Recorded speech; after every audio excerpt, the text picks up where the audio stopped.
Yap, welcome back with us, para teman tampan di sini. Kembali lagi di session 2 bersama Asis, sang pejuang dari Malang ya. Malang apa Blitar ya sebenarnya ini? Malang coret, Pak. Oh siap, itu saya setuju kalau itu ya. Malang coret. Yang sekarang lagi bekerja di mana sih? Di Polandia. Di Polandia. Dengan lanjutan dari channel sebelumnya yang kita udah bahas how to survive di Polandia, terus bisa magang sampai Jerman, Spanyol, terus udah ngasih tips untuk mau vacation ke Polandia tuh gimana, dan ada tujuannya mau ke mana aja ya di situ ya. Nah, sekarang kita mulai masuk bagi teman tampan yang mungkin ingin stay di Europe itu seperti apa. Nah, kita bisa share langsung sama Bung Asis di sini. Jadi mungkin bisa diceritain gimana sih untuk proses ngurus izinnya untuk stay di Spanyol atau Poland tuh gimana sih? Ribet nggak sih? Oke, ngurus izin ya. Kalau pertama kali ke Polandia waktu itu kan pakai visa pelajar. Visa pelajar ini kan ngurusnya di Indonesia waktu itu di Jakarta sebelum berangkat ke Polandia. Dengan visa pelajar yang waktu itu gue punya selama 1 tahun ya validnya, itu sebenarnya gue bisa tinggal di Polandia dan juga bisa travel ke negara Schengen lainnya semacam Spanyol, Belanda, Perancis, Italia, dan lainnya itu tanpa harus ngurus resident permit sebenarnya. Karena gue punya visa 1 tahun. Andai kata, kalaupun misalnya punya visa 1 tahun tapi mau ngurus resident permit, juga bisa. Karena statusnya kan waktu itu pelajar ya, jadi ini konteksnya pelajar ya, resident permit sebagai pelajar. Nanti resident permit sebagai pekerja itu juga beda ngurusnya. Kalau sebagai pelajar, karena waktu itu gue punya visa, jadi gue nggak ngurus resident permit di Polandia sebagai pelajar waktu itu. Gue ngurusnya resident permit di Polandia sebagai pekerja ketika gue udah lulus. Nah, itu ceritanya panjang yang menyebabkan gue dideportasi waktu itu. Pernah dideportasi? Pernah, Pak, tahun 2018. Tapi sebelum menuju ke cerita deportasi itu, gue mau cerita ini sih, survive-nya ngurus resident permit di Spanyol tahun 2017. Kan gue tadi bilang, resident permit gue, visa gue di Polandia itu 1 tahun kan. Gue datang tahun 2016, September, visa gue itu valid sampai September 2017. September akhir, gue lupa tanggal tepatnya berapa, kayaknya 24, 25. Oh, cuma sebentar ya? Setahun, iya, cuma setahun, 365 hari. Gue ke Jerman waktu itu pas magang, juga pakai visa pelajar Polandia itu, karena Jerman dan Polandia kan Schengen area, jadi gue nggak butuh ngurus residen Jerman waktu itu, dan gue kan statusnya magang, nggak kerja full time ya maksudnya. Kalau kerja full time itu bakal ngurus residen di Jerman dan juga surat izin kerja. Karena waktu itu gue magang, jadi gue bisa magang aja dan statusnya kan pelajar. Nah, gue selesai di Jerman itu bulan Agustus akhir. Visa masih aktif dong ya. Visa kan September akhir 2017. September. Nah, selesai magang di Jerman, gue ingat 31 Agustus 2017, gue selesai magang di Jerman, langsung ke Spanyol besoknya. Gue ke Spanyol awal September lah ya hitungannya. Dalam kondisi visa pelajar Polandia tadi masih aktif, jadi gue bisa masuk ke Spanyol. Rencana waktu itu adalah, begitu gue masuk Spanyol, gue mau segera ngurus resident permit di Spanyol. Karena visa gue mau habis. Sebelum datang ke Spanyol, gue udah cari-cari informasi nih. Dokumennya apa aja, terus prosedurnya seperti apa, birokrasi, kantor imigrasi yang mana yang harus dituju, gue udah nyari, gue udah nanya-nanya. Pun nanya kampus gue di Barcelona ya waktu itu. Oh, Sayangnya, pihak kampus, pihak International Office kampus itu, informasi yang mereka berikan itu kayak nggak lengkap gitu. Seperti yang gue singgung di video sebelumnya, karena nggak semua kampus, nggak semua International Office-nya kampus tuh punya informasi atau punya guideline yang jelas gitu. Kalau mau ngurus oh, resident permit itu gimana prosedurnya, langkah-langkahnya seperti apa. Waktu itu kampus di Barcelona cuma nyaranin gue untuk datang ke kantor imigrasi. Di salah satu alamat, katakanlah kantor imigrasi A gitu. Datanglah gue ke oke. sana sendiri. Waktu itu pertama kali sendiri dan gue lagi belajar bahasa Spanyol waktu itu. Jadi gue coba Oke. komunikasi pakai belajar bahasa Spanyol ala kadarnya yang gue baru belajar. Datanglah ke situ. Ternyata salah, Pak, itu bukan kantor imigrasi yang tepat yang harusnya gue datengin untuk ngurus resident permit. Salah kantor imigrasi, ya kan? Dilemparlah kantor imigrasi lainnya sampai ke kantor imigrasi ketiga kayaknya gue baru datang ke kantor imigrasi yang tepat. Nah, dilempar-lempar waktu itu, dan susahnya kan waktu itu gue kuliah ya, jadi ke kantor imigrasinya harus nyari-nyari waktu ketika gue istirahat misalnya, atau nggak kuliah misalnya, tapi ya sering bolos kuliah juga sih waktu itu pas ngurus. Bagus, bagus. Bagus ya. Nah, Iya lah. gue ke kantor imigrasi ketiga yang baru bener itu, akhirnya gue ngajak temen gue gitu. Soalnya awalnya sih sok-sokan ya, gue mau latihan nih bahasa Spanyol gue gimana gitu. Gue ngomong satu dua kata, tapi si pihak imigrasinya tuh ngomongnya berkata-kata yang gue dalam arti anjir ngomong apa tadi, gue nggak paham ya. Akhirnya gue sok-sokan gue tadi akhirnya lenyap di tengah jalan. Gue akhirnya ngajak temen gue orang Spanyol datang ke kantor imigrasi yang bener tadi. Sharing aja nih, sebenarnya birokrasi di Spanyol bisa dibilang juga nggak begitu inilah ya, nggak begitu oke sih menurut pengalaman gue. Yang pertama, alasan yang pertama adalah jarang banget petugas imigrasi di sana yang bisa ngomong bahasa Inggris. Jarang banget. Warga lokal semua ya? Warga lokal semua. Secara logika, harusnya yang namanya kantor imigrasi kan berurusan sama orang asing. Dan nggak Iya semua orang asing kan bisa bahasa Spanyol. Harusnya sih ada. Itu ada kok, 1-2, dan tapi nggak banyak. Dan menurut gue yang paling penting tuh harusnya di pihak imigrasi, di ini tempat paling depan tuh apa nih, resepsionis lah atau apa itu ya, helpdesk atau apa. Artinya mereka bisa bahasa Inggris tapi enggak. Itu yang pertama. Terus yang kedua, sistem appointment-nya kalau kita mau ngambil nomor urut itu tuh waktu itu tuh nggak bisa via online. Nah, jadi kita harus datang ke kantor imigrasinya, dan lu tahu itu antriannya panjang banget. Jadi kalau lu nggak datang pagi, subuh katakanlah ya jam pagi lah katakanlah 5-6, lo nggak bakal dapet tempat karena antriannya panjang banget dan itu dibatasin. Ya, lumayan makan waktu lah ya. Terus datang nih gue sama temen gue orang Spanyol yang gue minta bantu sebagai penerjemah tadi.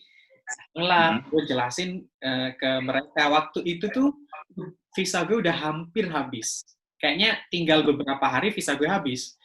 Kan tadi gue dilempar-lempar tuh. Nah, datang sama temen gue, ternyata pihak imigrasi bilang gue nggak bisa submit dokumen waktu itu karena banyak banget dokumen yang masih kurang dan harus dilengkapi. Padahal sebelum kesana kan gue udah cari informasi ya dokumen apa aja gitu. Itu ternyata kurang, informasi yang gue dapet ternyata masih kurang lah dokumennya. Dan gue harus melengkapi dokumen itu. Nah, dokumennya tuh harus diterjemahkan semua ke dalam bahasa Spanyol. Oke lah kalau ini nggak begitu ribet ya. Nah, ada dua dokumen sebenarnya. Yang ini tuh ribet banget. Lo tahu, gue harus dapetin SKCK atau surat keterangan bahwa gue nggak pernah punya Ah, Benar, catatan kepolisian, track record kriminal dan sebagainya itu dari ah, negara yang pernah gue tinggalin selama 5 tahun terakhir. Artinya, gue harus dapat SKCK dari Indonesia, Polandia, dan Jerman dong. iyalah, Kan 3 lima negara itu tahun kan. gue tinggalin 5 tahun terakhir kan. Untungnya yang di Jerman Mm-mm. cuma tinggal 3 bulan, dan mereka bilang, nggak usah, nggak apa-apa, karena di Jerman kan gue 5 bulan, 3 bulan doang ya, kurang dari 6 bulan katakanlah. Nah, akhirnya cuma Mm. itu dari Indonesia sama Polandia kan. Gue bingung waktu itu, gimana gue ngurus SKCK dari Indonesia, masa iya gue harus pulang gitu kan. Eh, Mm-mm. ya aja, pesawat tiketnya pasti mahal kan. Akhirnya gue Iya, Mike. tanya orang KBRI di Spanyol kan, ternyata bisa Pak ngurus SKCK melalui KBRI Spanyol bisa.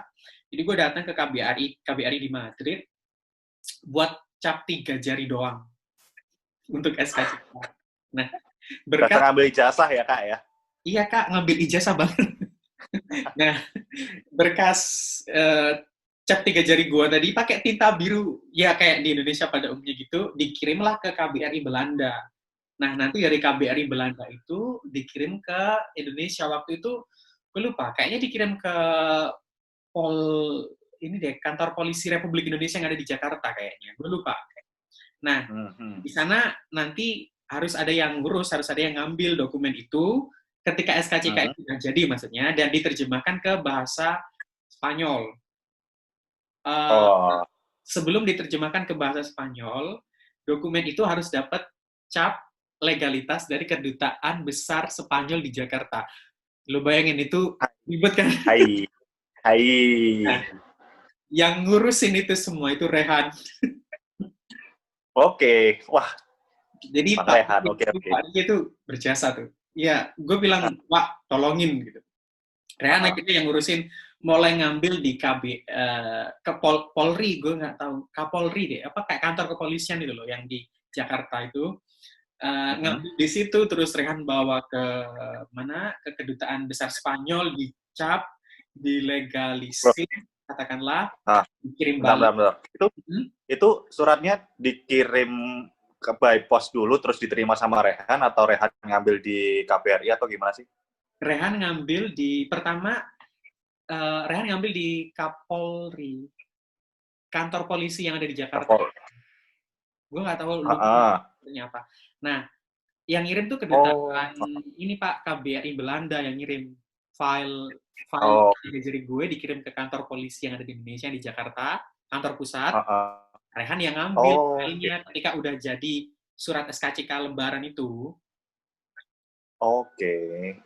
diambillah sama Rehan, dibawa ke KBRI Spanyol untuk dapat cap Mm-mm, legalisir itu. Setelah itu mm-mm. dikirim balik ke gue via pos. Via pos. Via pos, Pak. Mau Itu gimana lagi yang kan? kirim via pos, yang kirim via pos tuh dari Rehan sendiri atau dibantu sama KBRI di sini? Rehan sendiri, waktu itu Rehan sendiri yang kirim. Oh, Rehan sendiri. Rehan sendiri kirim ke alamat Oh, gue di Spanyol waktu itu. terus. Harus dikirim via pos karena butuh dokumen asli kan. Mm-mm. Nah, oke, pokoknya itu yang Indonesia, yang Polandia gue minta tolong temen gue waktu itu. Gue bisa di Polandia nggak begitu ribet. Jadi temen gue tinggal datang ke kantor polisi, terus dapat surat yang membuktikan bahwa gue nggak pernah punya catatan kriminal. Oke ya. Singkat cerita, visa Oke. gue udah habis. Uh, Maksudnya visa gue udah habis, resident permit gue belum dapat kan ya. Dan lu tahu, Mm-mm.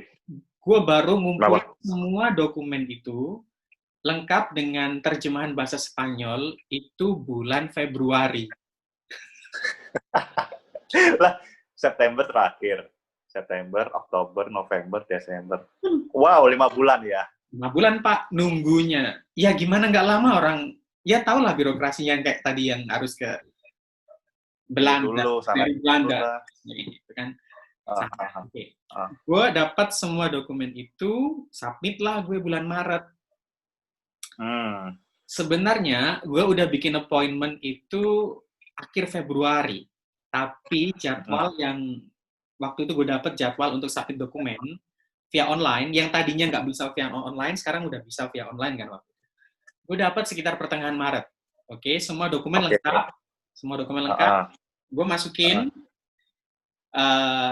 Proses selanjutnya adalah nunggu Pak, nunggu. nunggu keputusan, nunggu decision-nya, nunggu keputusan resident permit-nya itu mereka bakal ngasih apa enggak, katakanlah gitu kan. Nunggulah Pak, sampai waktu kuliah gue di Spanyol habis, Juni itu kan udah selesai kuliah di Spanyol tuh. Decision itu Juni udah habis. Oke. belum keluar Pak. Gue Terus? bingung, gue harus balik ke Polandia. Waktu itu gue harus balik ke Polandia kan harus nyelesain tesis dan sebagainya. Baliklah gue ke Polandia. Nah, untungnya ketika dalam masa tunggu tadi, itu gue bisa keluar Spanyol dengan kayak semacam surat keterangan gitu loh dari pemerintah kantor imigrasinya gitu, yang menyatakan bahwa gue sedang nunggu keputusan resident permit, jadi gue diizinkan keluar Spanyol dan mengunjungi negara Schengen lainnya, negara Eropa lainnya dalam kurun waktu 9 hari. Oke, terus? Jadi gue pakai dokumen itu untuk balik ke Polandia. Karena kalau nggak ada dokumen itu, gue nggak bisa balik, Pak. Visa gue udah mati sejak September lalu. Nah, baliklah gue ke Polandia, gue kembali ke kampus, ngurus tesis, ngerjain tesis, ngurus sidang, dan sebagainya. Bulan Juli kayaknya, tanggal 17, ingat gue. Keluarlah decision gue. Nah, decision itu kan dikirim, gue ngeceknya online waktu itu. Terus dikirim ke alamat rumah gue yang lama, yang mana gue udah nggak tinggal di situ kan. Nah, terus? Lagi ke Spanyol gue, Pak, ambil itu surat, dan ngambil itu surat sama ngambil decision-nya. Keputusan izin tinggal itu tadi. Suratnya itu. Normalnya, kalau misalnya hasilnya positif, kita dapat resident permit tadi itu normalnya ya, kita akan dapat kartu kan, kayak semacam KTP gitu, kartu kotak kecil gitu. Kecil gitu. Betul. Itu normalnya. Tapi waktu itu, gue nggak dapet kartu itu, gue cuma dapat selembar kertas yang menyatakan gue tinggal di Spanyol dari tanggal sekian sampai tanggal sekian secara resmi, secara legal sebagai mahasiswa. Gue dalam hati, ini sebenarnya udah telat, orang gue udah bukan mahasiswa lagi ya di Spanyol. Tapi gue dapet decision itu, dan yang lucunya lagi, mereka tuh cuma ngasih gue izin tinggal di Spanyol secara legal itu selama 3 bulan doang. Terus? Terhitung sejak Juli, Agustus, September. Akhirnya, bermodalkan 3 bulan resident permit di Spanyol itu tadi, gue balik lagi ke Polandia dan mau ngurus resident permit di Polandia. Nah, waktu itu karena gue udah dapat kerja ya, waktu itu gue dapat kerja dan gue udah ngurus tesis, sudah selesai waktu itu tesis, gue tinggal nunggu jadwal sidang. Nah, gue gunain tuh surat selembar secari kertas tadi tuh yang dari pemerintah Spanyol, gue datang ke kantor imigrasi Polandia, gue submit dokumen dan sebagainya, boom, mereka terima. Oh iya? Dideportasi lah gue. Hah? Iya, dan penuh drama pokoknya waktu deportasi itu. Jadi, gue sampai ini di Borgol, dibawa ke kayak tempat pengasingan gitu, di tengah hutan, kira-kira kayak 20 km gitu dari Warsaw. Dinaikin mobil dari kota pokoknya. Yang ada dinaikin mobil polisi yang ada sirinenya itu ya. Niu. Enak dong VIP ya. Gue dalam mati.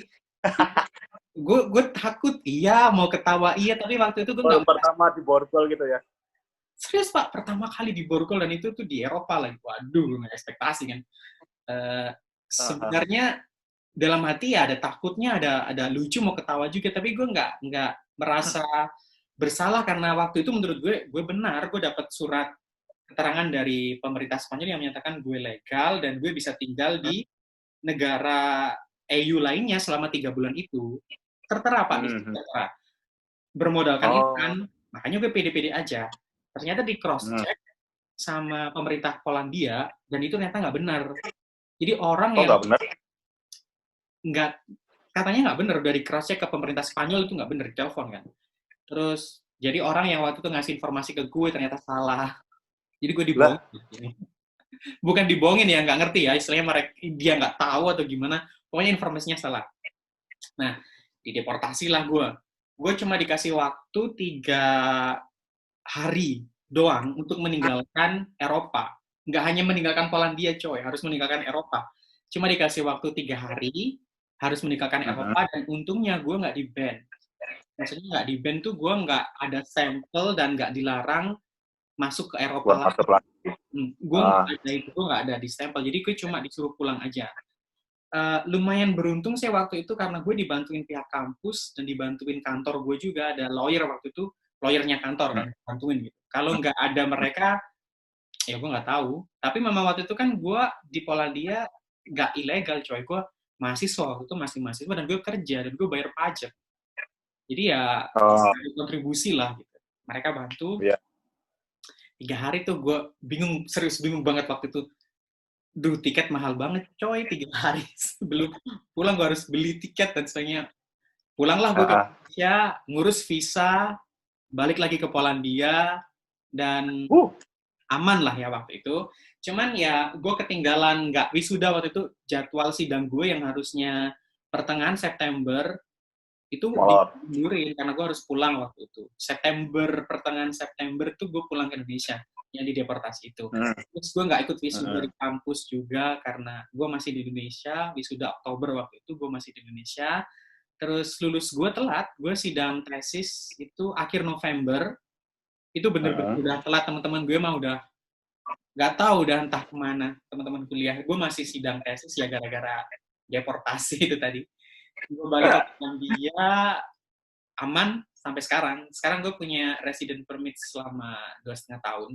Tapi sebagai pekerja, bukan sebagai mahasiswa lagi, karena gue udah lulus ya, udah bukan mahasiswa. Itu drama banget. Sangat seru sekali ya, udah ngurus. Kirain ngurusnya kan cuma bentar doang kan, ya paling sebulan lah udah selesai. Ternyata ngurusnya harus pakai surat domisili asli kita, harus hard copy, belum lagi ngirim surat itu gimana. Kalau ke pending ya mohon maaf ya, Anda sudah di-kick dari Eropa ya. Nasib kuliah Anda gimana gitu loh. Ya untungnya waktu itu pihak kampus kooperatif sih, jadi mereka benar-benar dukung. Dan yang pelajaran yang bisa gue ambil dan bisa di-share sama teman-teman yang lain, bener-bener jangan main-main lah sama birokrasi. Jadi bener-bener diteliti dokumen apa aja tuh kalau bisa disiapin lah jauh-jauh hari. Jujur gue waktu itu emang agak gampangin sih waktu di Spanyol gitu. Udahlah, ntar-ntar aja gitu. Atau gampang lah. Ekspektasimu ngurus kayak gini berapa bulan atau berapa hari? Sebenarnya dari cerita-cerita teman-teman sama gue baca-baca blog gitu kan, blog gitu, emang gue udah tahu sih ini bakalan lama. Maksudnya sebulan 2 bulan tuh udah mustahil lah ya, nggak mungkin, udah pasti makan waktu lama. Cuman gue ngentenginnya tuh waktu itu karena alasan gue gini, gue kan mahasiswa ya gitu. Maksudnya tujuan gue sekolah, masa iya sih mahasiswa dibikin ribet gitu. Menurut gue itu begitu. Ternyata ya sama aja lah. Entah lo mau mahasiswa, entah lo mau siapapun itu ya, ribet-ribet aja. Ya, berarti orang sana kan tidak mempedulikan status Anda ya, karena yang penting Anda itu pendatang di sana. Betul sekali, betul. Aduh, repot banget ya. Berarti kalau kayak gitu, itu ngurus perpanjangan kayak gitu ada kena biaya lagi nggak sih? Ada biayanya, ada. Di Eropa lagi, di Spanyol waktu itu gue lupa biayanya berapa. Kalau di Polandia itu ada fee kayak ini ya, uang pendaftaran gitu atau registrasi gitu. Terus nanti ketika decision keluar, kita mau dapat kartunya, itu bayar lagi biaya kartunya. Bayar lagi? Bayar lagi. untuk ngambil kartunya, tapi nggak semahal yang biaya pendaftaran tadi. Kalau dirupiahin berapa ya? Kira-kira ya hampir sejutaan deh kayaknya. Kalau registrasinya ya, kayaknya hampir sejutaan. Kalau yang ngambil kartu itu nggak mahal deh, kayaknya 200.000 kayaknya kalau dirupiahin ya. Nggak begitu mahal, nggak mahal uang registrasi. Jadi ya itulah serunya pengalaman gue di deportasi. Borgol coy, naik mobil dan semua orang tuh minggir. Oh gila, gue keren. Tapi emang waktu di Borgol, Borgol dirimu cuman seorang doang ya dari tempat itu, kayak iya. Oke, semacam artis ya Anda ya. Di kantor imigrasi, tapi kan gue di Borgol itu di ruangan di mana gue ngasih dokumen waktu itu. Tapi gue dilewatin belakang, Pak. Jadi nggak dilewatin depan orang yang banyak itu nggak. Gue kayak dilewatin ada ruangan kayak lorong tersendiri gitu lah. Jadi gue lewat situ, terus dinaikin mobil, dibawa ke tempat pengasingan itu, dan petugasnya baik sih. Gue kan dikasih makan, gue dikasih minum. Dia bilang, apa-apa, ini lu nggak bakal diapa-apain. Ini yang penting lu aman aja gitu. Cuma mau memastikan kalau apa yang gue sampaikan waktu itu, kan gue mengeyel, oh gimana, nggak ngeyel orang gue dibilangin di Spanyol kayak gitu, jadi gue disampaikan. Mereka cuma mau memastikan aja apa yang gue sampaikan benar, di cross check ke pihak Spanyolnya di telepon gitu. Gue nggak diperlakukan secara aneh, disiksa atau apa, enggak. Di tempat pengasingan tuh gue disuruh duduk, gue kasih makan, kasih minum. Tempat pengasingannya semacam ya udah kayak ada motel atau hotel kayak gitu. Bukan Pak, itu kayak semacam kantor polisi gitu. Ada selnya, ada sel penjaranya, tapi itu nggak ditempati di sel. Ada selnya. Terus? Gue duduk di samping petugas. Anda tuh kayak petugas polisi yang ngetik-ngetik tuh loh, yang kayak misalnya lu tanya apa, ngetik. Gue duduk di samping situ, udah mereka tuh bilang, udah lu duduk di sini aja. Dikasih makan, kasih minum, ditanyain lu mau apa gitu. Pulang gue dianterin. Oh ya? Iya, pulang gue dianterin. Mereka emang bilang, udah tenang aja, ini tuh lu nggak bakal diapa-apain, cuman dikasih penjelasan salahnya di mana, terus langkah selanjutnya gimana. Karena waktu itu emang gue bilang gue ini mau lulus, gue nggak bisa ditahan dan sebagainya gitu. Dan kampus sama pengacara kantor waktu itu emang juga bilang tolong lepaskan karena anak ini tuh kerja di kantor, terus pihak kampus juga bilang dia ini udah punya jadwal sidang dan harus segera diselesaikan dan sebagainya. Jadi istilahnya waktu itu gue ada yang ngejamin lah. Gue di Polandia ini bukan ilegal ini ya, bukan imigran gitu, bukan korban human trafficking atau apa gitu, enggak. Gue ada tujuan dan mereka yang ngejamin, kampus sama kantor, dan melenggang jaya kembali ke Polandia. Di pengasingan berapa hari? Ya maksimal 3 hari itu? Enggak Pak, cuma beberapa jam, nggak sampai sehari. Oh, beberapa jam doang, terus habis itu pihak kampus sama kantor langsung itu ya, backup ya? Karena ditanya kan, ya gue bilang, gue kerja di sini, ini nama kantornya, ini nama, kayak waktu itu gue kasih nomor supervisor gue di kantor, terus di kampus gue ngasih nomor telepon dosen, dan mereka langsung telepon dosen, bener dikonfirmasi gitu. Nggak lama kok, iya waktu itu kayaknya cuma 6 jam deh kayaknya. Nggak sampai berhari-hari, gue nggak sampai nginep. Kok nanggung sih? Nambah 11 hari. Janganlah, Pak. Itu saya udah keringet dingin keluar kemana-mana itu. Cukup itu pengalaman pertama dan terakhir ya. Jangan sampai kayak gitu terakhir lagi. Ya. Aduh, ribet. Berarti nanti kalau buat teman tampan nih, mungkin yang mau stay lama, kalau ngurus masalah perpanjangan, jangan mepet-mepet kali ya. Spare mungkin ya 6 bulan lah. Betul. Good-nya kayak gitu. Ya, itu poin bagus, Pak. Itu poin bagus. Misal nih, visa lo masih aktif 6 bulan ya. Maksudnya masih 6 bulan yang 6 bulan ke depan bakal mati. Udah mulai ngurus aja, serius. Udah mulai ngurus. Beneran, jangan mepet. Terus, kalau bisa, dokumennya pun juga dilengkapin jauh-jauh hari.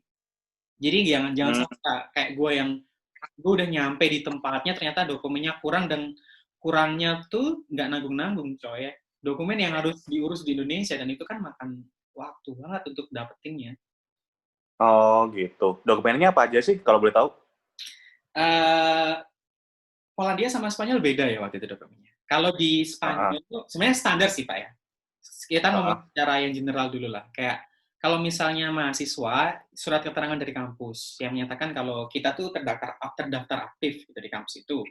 Kalau misal kerja, ya kontrak kerja kita yang menyatakan kita kerja di perusahaan ini sampai tahun berapa Hmm, dengan gaji berapa. hmm, Terus kalau misalnya pelajar dan bukan beasiswa, kayak gue waktu itu kan gue bukan beasiswa ya, itu kita harus menunjukkan kalau kita punya uang di rekening dengan jumlah sekian euro katakanlah. Itu PR banget. hmm. Jadi kalau kalau nggak salah ya waktu itu di Spanyol, gue harus punya tabungan di rekening minimal 10.000 euro atau apa gue lupa. Terus yang di Polandia, bukan 10.000, sorry, 5.000 euro deh kayaknya. Karena waktu itu kan gue cuma setahun ya di Spanyol. Terus kalau di Hmm. Polandia, gue agak-agak lupa sih berapa, 10.000 zloty kalau nggak salah uang sini. Gue nggak yakin ini berapa Hmm. besarnya, karena semakin besar uang tabungan yang lu punya, dan lu tunjukin ke mereka, itu akan semakin baik. Karena itu akan menunjukkan kalau lu punya duit di sini. Jadi lu nggak bakal gembel, dan lu nggak bakal Oh, kekurangan duit.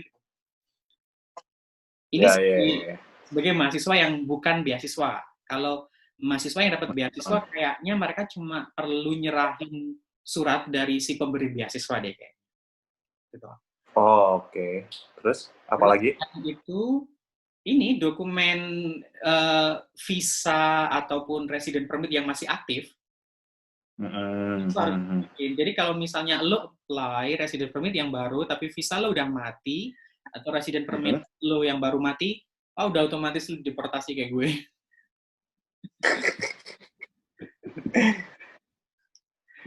Terus Uh, Selain ada itu lagi? alamat tempat tinggal gitu-gitu, terus kayak kalau di Poland itu ada namanya PESEL ya. PESEL tuh kayak kayak nomor identitas atau kayak nomor apa ya? Kalau di Indonesia tuh mungkin kayak nomor penduduk asing, Nomor itu. ada atau enggak ya? Pokoknya istilahnya kayak nomor identitas kita sebagai warga asing kayaknya. Gue kurang tahu itu PESEL. Oh. Itu ngurus dulu, terus kalau udah dapat nomornya itu juga diserahkan. Nah, di Spanyol kan tadi gue bilang mereka tuh butuh SKCK ya dari negara yang kita pernah tinggal selama 5 tahun terakhir. Kalau di Hmm. Polandia itu nggak butuh, nggak ada syarat SKCK gitu, nggak ada. Oh, oke. Kayaknya tiap-tiap negara punya ini deh, kayak punya perbedaan. Standar yang Ada beberapa dokumen yang harus dipenuhi di beberapa negara, tapi secara umum ya itu tadi kayak dokumen yang menyatakan kita kerja atau kuliah, kontrak kerja, terus tabungan di bank, terus alamat hmm. tempat tinggal, gitu. Itu kalau misalnya kita punya saudara di sini gitu kayak siapapun itu mau dicantumkan kayaknya bisa deh kayak saudara kandung atau saudara sepupu atau siapa dicantumkan sebagai family di sini itu bisa. Itu secara general, tapi kayaknya masing-masing negara punya ini ya, punya dokumen tambahan yang gue nggak ngerti karena gue nggak punya pengalaman. Yang gue tahu di Spanyol, Hmm. gue yakin Jerman pasti punya prosedur sendiri, Belanda punya prosedur sendiri. Begitupun negara Eropa. Oh, oke, oke, oke, oke. Menarik. Menarik sih. Gue kalau inget Aduh. deportasi tuh kayak, aduh, ini cerita lucu juga menakutkan ya. Ya, makanya jangan main-main dengan apa kebijakan kan di sana. Betul, Apalagi negara orang ya. betul banget. Ini pelajaran yang paling berharga buat semuanya. Oke, oke. Boleh sih. Nanti boleh kita lanjut lagi mungkin apa kita kita bakal banyak cerita di episode selanjutnya ya. Soalnya ini udah aduh lebih batas banget sih ini. Udah berapa menit sekarang? Nggak tahu nih, nggak ada timernya di bawah. Di Bawah ini timer. nggak ada timernya deh. Oke, siap. Kita masih banyak cerita yang mau dibagi. Maksudnya kalau mau tanya apapun yang gue bisa share ya. Kayak Iya, cerita nggak apa-apa. konyol kayak gini gitu. Bisa lah gue bagi buat yang Suruh lain. sih. Iya, jadi bagi apa teman tampan yang pengen punya impian, pengen aku punya rumah di Poland, kayak aku pengen punya rumah di Spanyol, di Barcelona, ya bisa sih. Mahal Pak kalau mau beli rumah di sini Pak. Kalau sewa apartemen aja deh kalau kayak gitu ya. Sama sih sewa apartemen pun juga mahal Pak. Numpang Nggak enak. usah punya rumah, Pak. Gembel aja di sana, Pak, ya. Kan ada masjid di sana kan. Ada satu doang. Oke, gitu sih. Boleh nanti kita bisa lanjut lagi ya. Siap-siap. Boleh nanti teman-teman komen di bawah ini untuk next question-nya pengen apa lagi, oke? Siap. Terima Bye kasih dulu Pak. lah. Terima kasih Pak. Yoi.